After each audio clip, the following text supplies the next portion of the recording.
Hello friends, welcome to my YouTube channel Shweta shorts. ఎలా ఉన్నారు? ఈరోజు స్పెషల్ సగ్గుబియ్యం పాయసం అండి. దానికోసం ఫస్ట్ సగ్గుబియ్యం 2 hours సోక్ చేసుకొని చక్కగా వాష్ చేసి పక్కన వాటర్ డ్రైన్ చేసి పక్కన పెట్టుకోవాలండి. చూడండి, ఇలా మనం సగ్గుబియ్యంని మ్యాష్ చేసి చూస్తే చక్కగా ఇలా మ్యాష్ అయిపోవాలండి. అప్పుడే మన సగ్గుబియ్యం రెడీ అయినట్టండి. దాని తర్వాత ప్యాన్ పెట్టండి. ప్యాన్ హీట్ అయ్యాక ఒక 2 spoons ఘీ యాడ్ చేసుకోవాలండి. ఘీ చక్కగా మెల్ట్ అయ్యే వరకు వెయిట్ చేయండి. ఘీ మెల్ట్ అయ్యాక డ్రై ఫ్రూట్స్ యాడ్ చేసుకోవాలండి. డ్రై ఫ్రూట్స్ మీ చాయిస్ బట్టి యాడ్ చేసుకోవచ్చు. డ్రై ఫ్రూట్స్ని చక్కగా ఫ్రై చేసుకోవాలండి. అప్పుడే క్రంచీగా బాగుంటాయి. వీటిని చక్కగా మీడియం ఫ్లేమ్లో అలాగా ఫ్రై చేసుకోవాలండి. ఒక 2-3 minutes అలాగే గోల్డెన్ కలర్ వచ్చే వరకు. చూడండి, మన డ్రై ఫ్రూట్స్ చక్కగా కలర్ చేంజ్ అయ్యాయి కదండి. వీటిని తీసి పక్కన పెట్టుకోవాలి. సేమ్ ప్యాన్లో మనం ఒక 1/2 liter మిల్క్ యాడ్ చేసుకోవాలండి.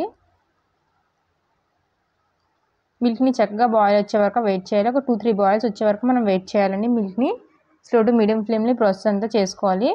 మధ్య మధ్యన చక్కగా మనం మిక్స్ చేసుకుంటూనే ఉండాలి.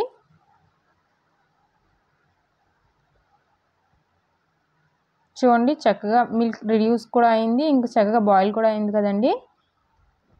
చక్కగా ఒకసారి మిక్స్ చేసుకోవాలి. ఈ టైంలో మనం సోక్ చేసుకున్న సగ్గుబియ్యం ఉన్నాయి కదండి, అవి యాడ్ చేసుకోవాలి. యాడ్ చేసుకున్న వెంటనే ఒకసారి చక్కగా మిక్స్ చేసుకోవాలి, లేకపోతే ప్యాన్కి స్టిక్ అయిపోతాయి.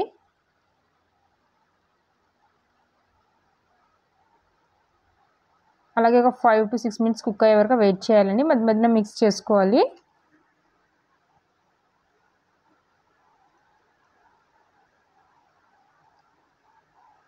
ఒక 5 to 6 minutes అయ్యే తర్వాత మిల్క్ ఇంకొంచెం రిడ్యూస్ అవుతుందండి. మరోసారి మిక్స్ చేసుకోవాలి. ఇప్పుడు ఒకసారి చెక్ చేసుకుందాం మన సగ్గుబియ్యం కుక్ అయ్యాయో లేవో. చూడండి, కలర్ చేంజ్ అయింది, ట్రాన్స్పరెంట్లో వచ్చాయి కదండి. ఈ టైంలో మరోసారి మిక్స్ చేసుకోవాలి. మిక్స్ చేసుకొని షుగర్ ఇంకా ఇలాచీ పౌడర్ యాడ్ చేసుకోవాలండి. షుగర్ మీ టేస్ట్ బట్టి ఎక్కువ తక్కువ యాడ్ చేసుకోవచ్చు. నేను ఒక 4 to 5 spoons యాడ్ చేసుకున్నాను. యాడ్ చేసుకుని చక్కగా ఒకసారి మిక్స్ చేసుకోవాలండి.